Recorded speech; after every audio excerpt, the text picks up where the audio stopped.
ખેડાના મહેમદાવાદમાં એક કાર પાણીમાં ફસાઈ ગઈ હતી। ધસમસતા પાણીના પ્રવાહ વચ્ચે આ કાર ફસાઈ હતી। કારમાં સવાર પરિવાર 4 કલાક સુધી ફસાયેલો રહ્યો। ટ્રેક્ટર અને જેસીબીની મદદ લેવાઈ પરિવારના 5 સભ્યોને સુરક્ષિત બહાર કાઢવામાં આવ્યા। તેમને બહાર કાઢી સિંહુજ રોડ પર વરસોલા ગામ નજીક જે પાણી ભરાયા હતા તેમાંથી બહાર કાઢવામાં આવ્યા હતા। મહેમદાવાદ પાસે એક કાર પાણીના વહેણમાં ફસાઈ ગઈ હતી। અંદર એક જ પરિવારના 5 લોકો હતા। 4 કલાક સુધી એક જગ્યાએ ફસાયેલા રહ્યા।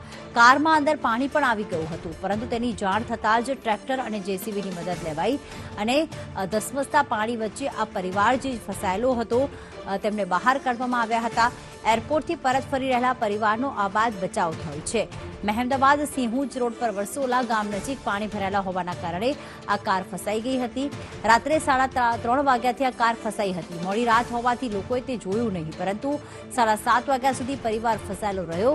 કોંગ્રેસના પ્રમુખ હાર્દિક ભટ્ટ દ્વારા કલેક્ટરનો સંપર્ક કરાતા તાત્કાલિક ટીમ મોકલીને પરિવારનું રેસ્ક્યુ કરાયું હતું। ટ્રેક્ટર અને જેસીબીની મદદથી પરિવારના 5 સભ્યોને સુરક્ષિત બહાર કાઢી લેવાયા છે। ભાણાને એરપોર્ટ મૂકીને મહેમદાવાદવાળા રસ્તે પરત ફરી રહ્યા હતા તે સમયે આ ઘટના બની હતી।